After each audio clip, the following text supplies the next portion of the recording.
Welcome to Ragnar Riders Shop Talk, the ultimate pit stop for all things two-wheeled and roaring. We are mostly ordinary guys who live and breathe the motorcycle lifestyle.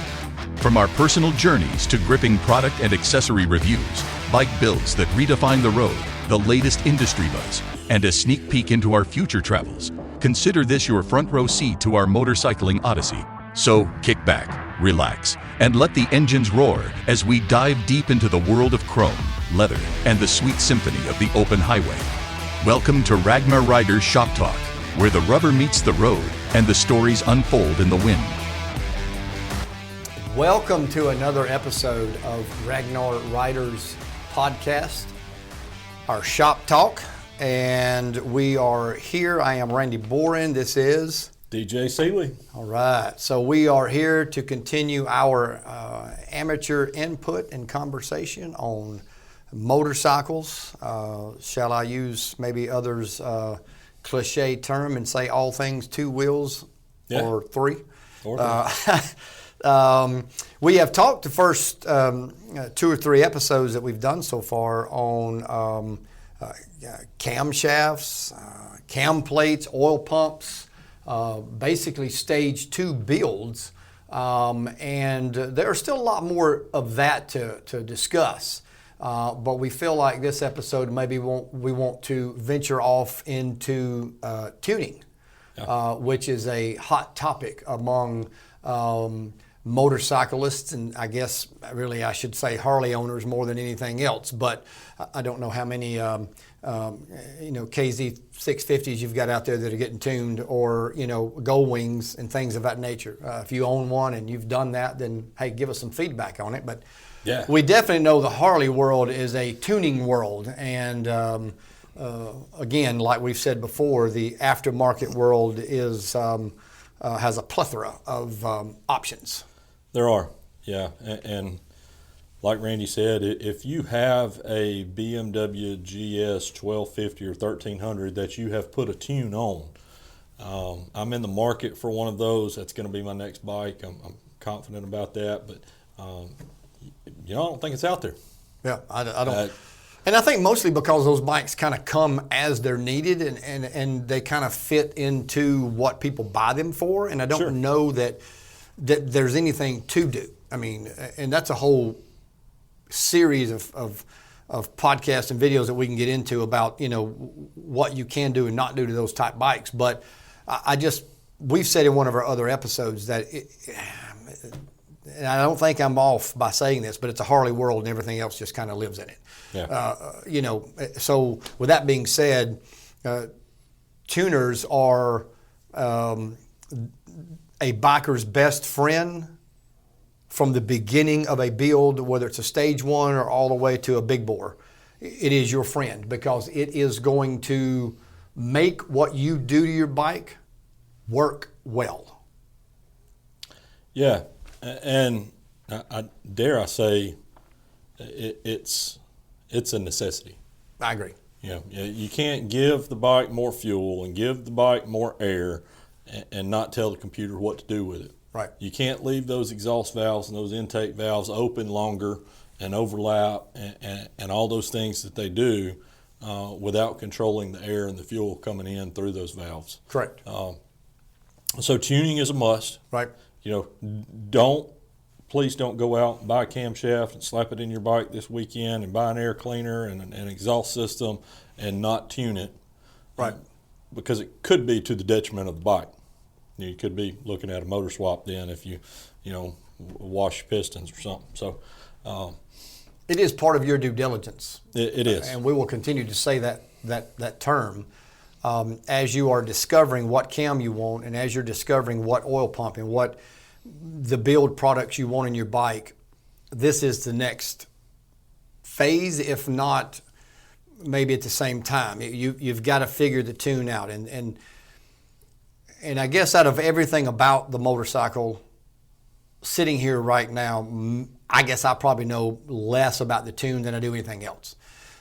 But I think I know enough to help somebody if they need help from the aspect of how important it is, what it does to the bike, what options are out there, and getting you at least to a point to where you're asking the correct questions and you're talking to the correct people. Yeah. The only thing that I can say with 100% certainty is that you need a tune. That's right. Absolutely. I mean, even if it's a Screaming Eagle, because they offer a tune from factory, but then they offer another tune that is more build oriented that can assist in your bike running smoothly once you have built it with your new products that you've put into it. Yeah. And one thing that we've mentioned before in previous podcasts is being diligent, knowing what your end result's going to be, or what your end goal is, rather. Some of us may never reach that result. Is it open-ended? But we have a goal, That's right? That's right. So, and working towards that, and that's where I failed early on. Oh, yeah, absolutely.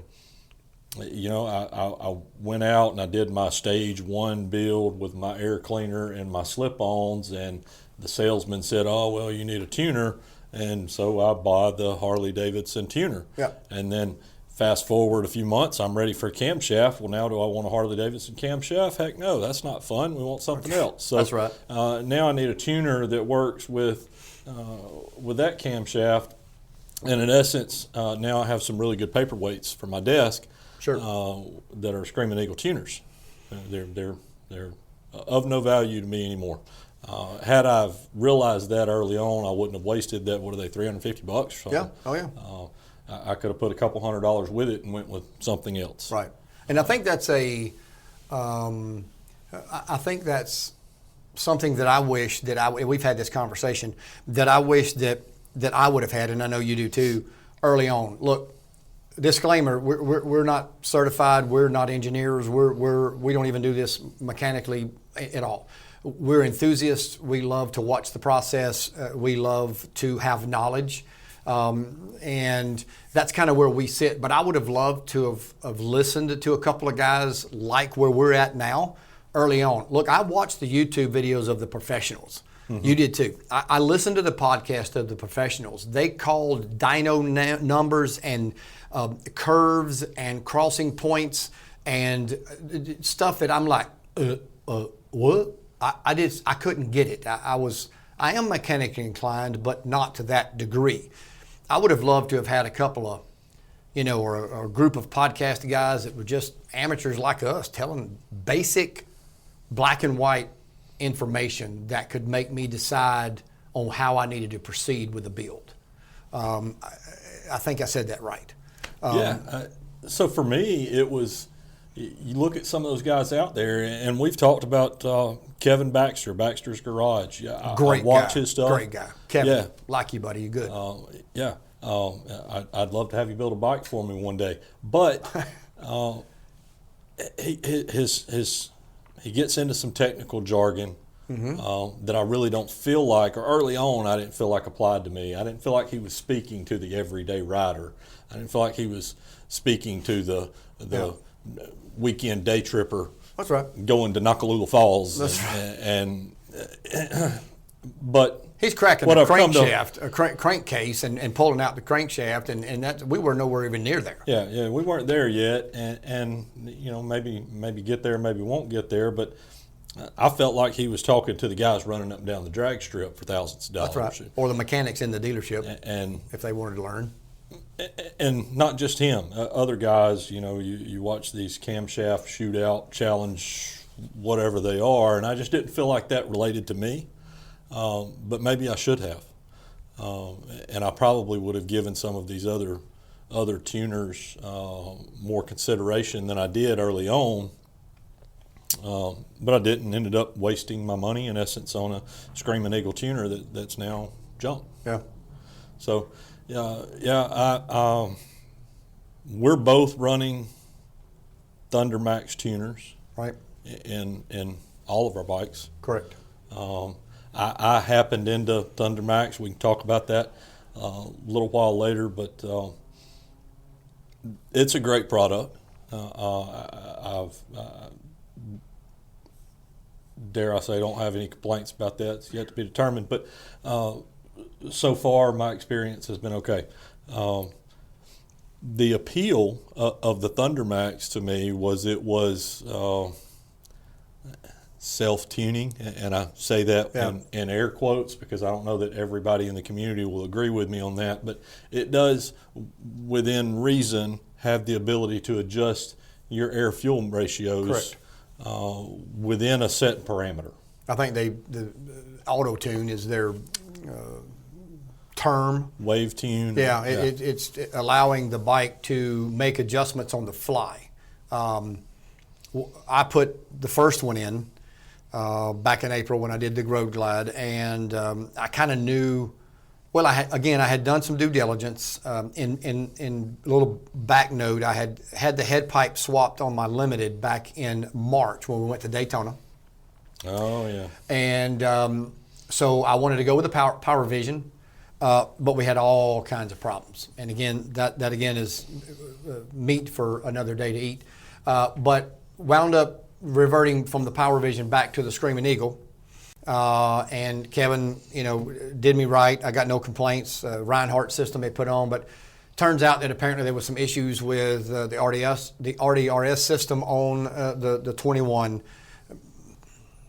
Still remains to be seen to a degree, or remains to be confirmed. But you're still running factory camshaft at this point. But at this point, I had no build. It was just a head pipe. That was it. That was all I did.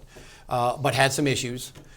So went back with the Screaming Eagle, ran it that way until we recently built it. In April, when I built the Road Glide, I knew I wanted to get away from, or at least I thought I wanted to get away from, doing a dyno and the Screaming Eagle. So Thunder Max was out there. I opted for it, put it in.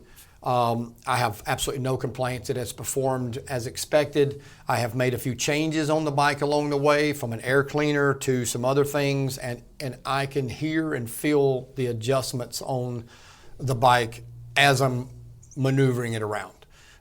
Is it, cliff dropping, drastic? No, it's not. But if you're in tune to your motor and you know what it sounds like, when it's making changes, you can hear it, you can feel it, and I like that. And so the way it does that is with wideband O2 sensors. Correct. So from the factory, if you don't know, Harley ships these bikes with what they call narrow band O2 sensors in the exhaust manifolds that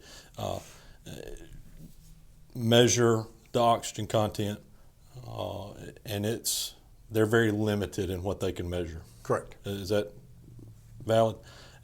So you replace those with wideband O2 sensors that have a much broader range of detection, I guess, that allows that ECM that's on the touring bikes right underneath the seat, sitting on top of the battery, O2 sensors run in, plug in there, and that makes all of your air-fuel combo ratios determinations there. Right. So a little computer that does that. And it can make changes for elevation. It can make changes for changes in exhaust systems, or maybe even as far as different fuel types. I would say so. Yeah. I think once the air enters into your throttle body and starts processing, or the motor starts processing, it's doing its job, I guess I should say. And the air starts exiting out of and through your head pipe, then your ECM kicks in and starts tasting, what it's sending out, and determining if it's a proper mixture, if it's getting the right performance, and then it starts making adjustments on the fly. It's not to say that there's not other tuners out there that can also do similar things, but that was one of the big things with the Thunder Max that that I fell in love with initially. And then DJ came along and wound up putting 3 of them on his 3, and we're very, very pleased. If tomorrow something happened, I bought another bike and had put a Power Vision on it, I probably wouldn't complain, because they're a good product as well. Yeah. The Screaming Eagle tuner that they put on the builds they do from the Harley, I'm sure it's a good tune as well. I had it on mine after they did the head pipe. It sufficed and did its job. It is important that you know how all of this stuff works in conjunction to make the bike run properly.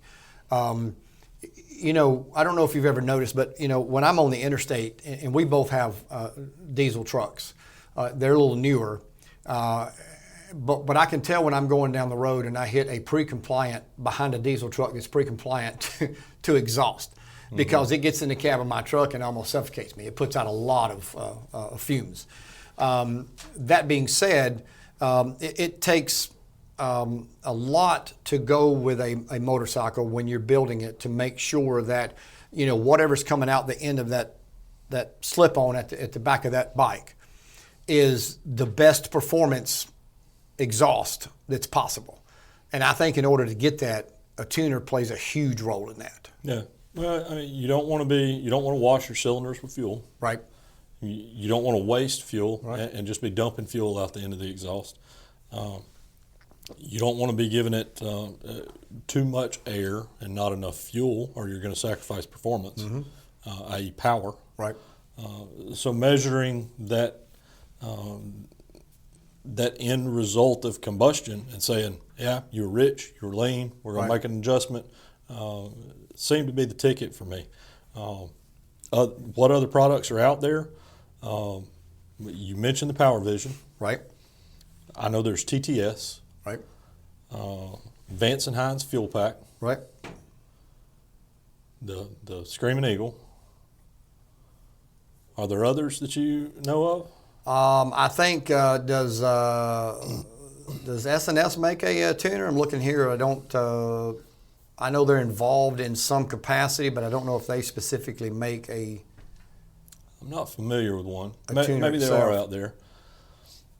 There are a lot of options that that you can choose from, and what happens in this process? Again, back to what he said earlier. These ECMs, the brains of fuel and air mixture of your motor, sits under your seat, plugs in, and you know there are what we call, if you're in the computer world, then you know programming. You know, if my laptop sitting on this desk right here has got an operating system on it, and it has been programmed with that operating system to function based on the hardware that's in it. And your ECMs are mapped is the term, but they place a program on that ECM that is as close to what the bike's parts and performance has. And then they make adjustments down the road a little bit here at a time with a laptop, your mechanic or whoever it may be, to fine tune it and to get it. If you've ever heard the term dyno, then you know that's what we're talking about, because that's what they do when they take the bike up and they rev it up at certain RPMs for a certain period of time, and the computer says, hey, now do this, now do this, now do this.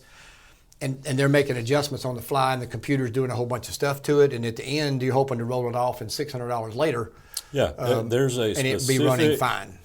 There's a specific ratio of air to fuel for, I believe, every 150 RPMs in every gear. Yeah, that sounds about right. I've read that, but I don't recall. I think that's the numbers. Y'all, don't put me on blast, as they might say, if that's wrong, but it's somewhere in that neighborhood. If we were to rewind that, we can just say there's a lot. Yeah, okay? That's right. So we know we got to have a tuner. I'd say the most simplistic would be the Harley Screaming Eagle tuner. Now they make just the Harley Screaming Eagle, then they make a Pro Street, something like that. Pro Street, yeah. Where you can actually Bluetooth your phone to the tuner and you can make some changes. That's right. I don't, unless you're familiar with this, I don't recommend anybody going in and making their own changes unless you know what you're doing. I would think the Harley tuner is going to have some pretty narrow adjustments that you can make compared to maybe some of the other tuners. Those are going to be the most simplistic, probably most affordable. But you're going to be limited to basically Harley's camshaft. Right. If you go to a aftermarket non-OEM camshaft, then you're going to have to get away from that and go to the Power Vision, the Thunder Max, the TTS, something like that. And those, in the most simplistic form, is basically just somebody hooks up their computer that has a software system. Correct. That can communicate with your factory ECM and make those changes. Right. I think that's what you did with your Ultra Limited to begin with. Was they just plug up their computer and they download a canned map, that's what they call it. That's right. And they just dump it into that ECM and say, "Here, this is what we want you to do." That's right. With no regard for the bike, no regard really for weather conditions, just these are the safe parameters. This is you can operate in. a base to get you started. Yep. You know, we used to have a program when I worked in the networking group at one of the local banks for years. We had a CD that we ghosted the computers. Basically, we popped that CD in, and it had the basic necessities for that computer to function, and that was it. And that's kind of what these ECMs come with. It's a basic map. Like when I bought my ThunderMax 4, the Limited, I bought it from Cycle Solutions. They actually inquired about what I was going to do camshaft-wise, what I was going to do this, what I was going to do that. I input all that information, provided, and they loaded a base map. Now, my Road Glide, it came straight from ThunderMax, unmapped. So our local mechanic and I, when we got ready to do it, we hooked our laptop up to it, logged in, and we loaded a base map out of ThunderMax's application on their laptop. So it's not hard to find it, and I know we seem to be, some of this may seem to be getting kind of way up there, but it's really not. It's somewhat elementary. It's mechanics. It's the things that it takes for you to have a smooth running bike. And DJ said this earlier. You know, we're sitting here talking, and we will continue to talk power and bikes and changes and this, that, and the other. But we want to make sure that we emphasize that you speak to your local mechanic or your dealer, or make a phone call to these companies that are out there, Fuel Moto, Fueling, Trask, ThunderMax. They'll talk to you. I mean, they're just good old guys that are out there doing, most of this stuff's made in the U.S. and they'll talk to you. They're not beyond having a conversation with you. At some point, you may have to leave a message. They'll call back or something like that. But they'll talk to you and say, "Hey, what are you doing? Give me what you're looking for," and they'll help you out. But definitely get feedback from those type people. What we want to provide you is kind of some elementary information that kind of gets you in the right direction when it comes to finalizing that first good build on your bike. Because that first good build, we talked about that 5K. That's going to include your tuner. You've got to put that on there. So then that's a $300 or $400, maybe $500, and then you're going to do the whole. If you do the dyno, then you're adding another $600 to it. Or if you do the ThunderMax, then you're setting it about $1,100 anyway. We get no sponsorship from these guys at the moment. Maybe one day down the road, but for now we do not. So when we start name dropping, we're just doing it based off a couple of guys that are just sitting here knowing what's out there. Yeah. And you can go online and find the same information that we're providing. So. Yeah, and I know if we went to our mechanic that did our builds, in our conversations with him, he was not a proponent for the ThunderMax. No, he was not. I don't think he's super familiar with it. Obviously, he messed with it a little bit, knew his way around, but I think he was kind of pointing us towards the Power Vision, wasn't he? Yes. Yeah. That one in the Screaming Eagle, he said he had done a lot of the Power Vision and knew more about it. So. And I told you, and I think I mentioned it a couple episodes ago. I had a conversation the other day with Bob from Fuel Moto. Cool dude. I sat in my garage and we just talked for 40 minutes. Almost an hour that I'm just in this guy's ear, and he's asking me about my bike and what upgrades I'd done and how I like to ride, and we talked about tuners. We can talk about what sparked that conversation later on, but he was a proponent for the Power Vision as well. That seemed to be kind of what he preferred and what he ran on his bike. And the cool thing about Fuel Moto is, you can talk to those guys and you can tell them, hey, this is the air cleaner I'm running, this is the exhaust system that I'm running, this is the cam that I'm running, and they've probably dynoed one in their facility with damn near those same components. Exact match. That's right. And so when you buy the tuner from them, if you buy it from them, they'll provide you that tune. Right. With that tuner. You plug it in the bike, or plug into the bike. There's a little bit of difference in the Power Vision and the ThunderMax actually replaces the factory ECM. There's some pros and cons to that we can discuss in a minute, but Power Vision just remaps the existing the factory ECM. or the OEM ECM, correct. there's benefit to that as well. But it still kind of works. It has to utilize the narrowband O2 sensors. I do think they have some sort of device that you can go to a wide band and do an auto tune. Right. But hey, their maps are supposed to be legit. You could put it on the bike and never touch it.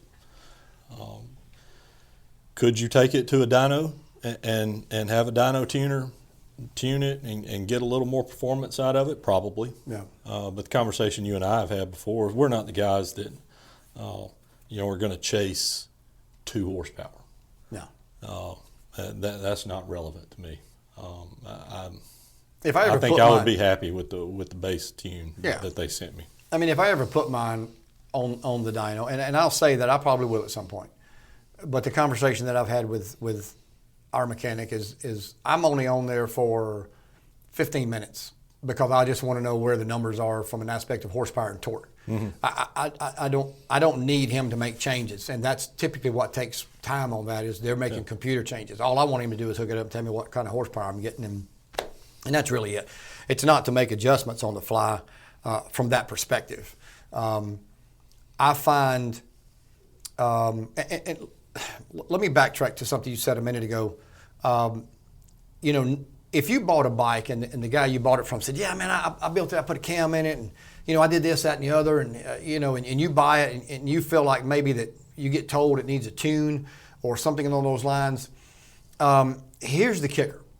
In order to put an effective tune on a bike, you need to know what's in that bike. And if somebody's cammed it or somebody's done some work on it and you don't know what cam's in it, you don't know what this, that, and the other on the internal components are, you have a little bit of a disadvantage. Is it going to be an end-all, be-all that you just can't make it run right? No, not really.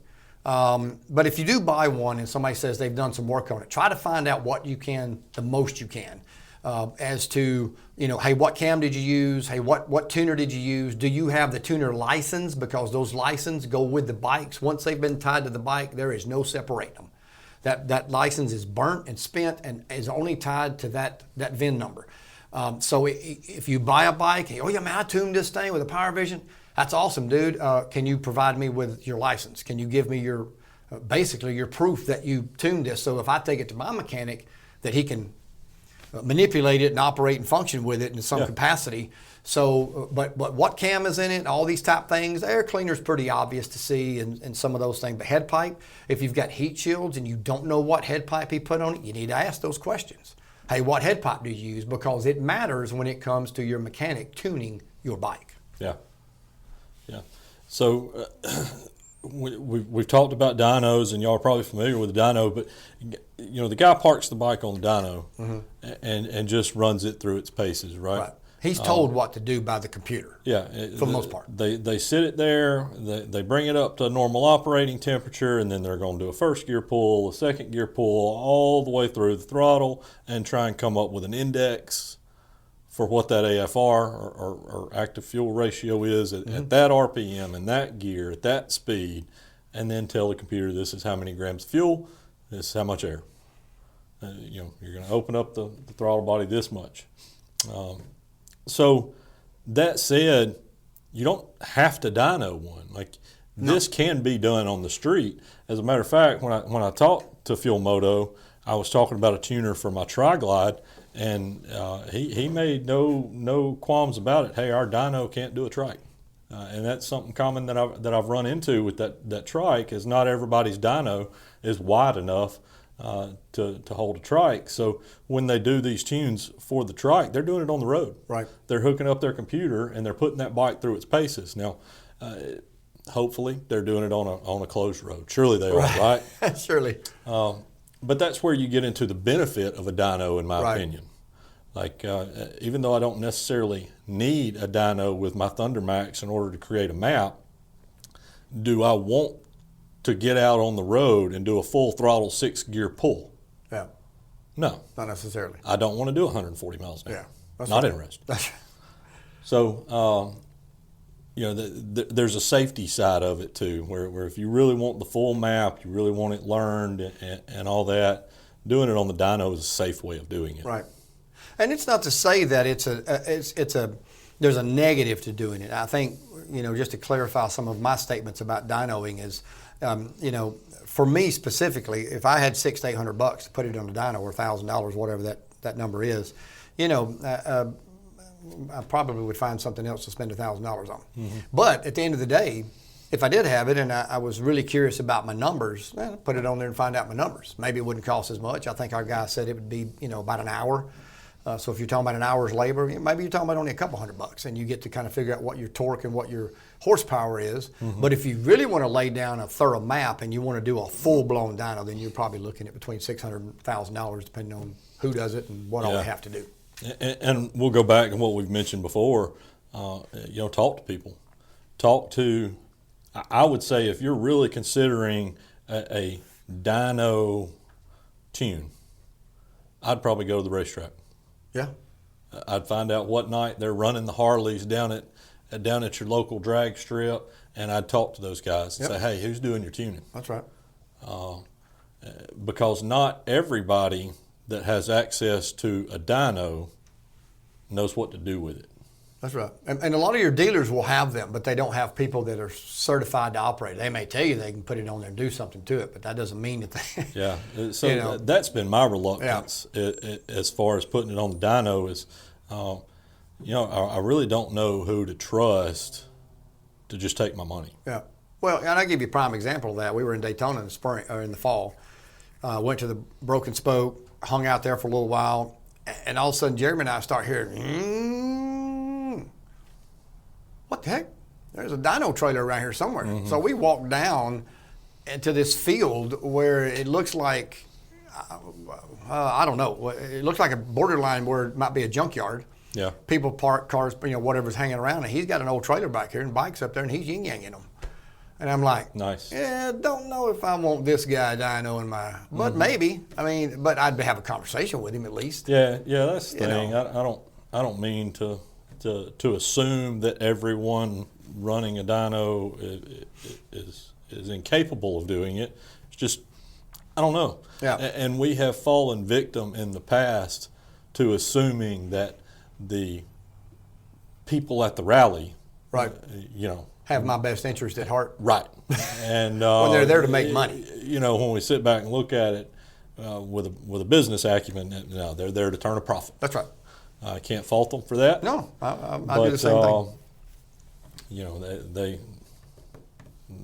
They've allotted a certain amount of time, and they've accepted a certain amount of money. That's right. And they're paying for that spot. Long. So they want your bike out of that trailer and the next one in just as quick as possible. There, so. They're paying. I'd heard rumor that the spots at Teddy Morrison's there in that asphalt parking lot were going for about $10,000. Wow. So yes, and then in the fall they go for about $6,000.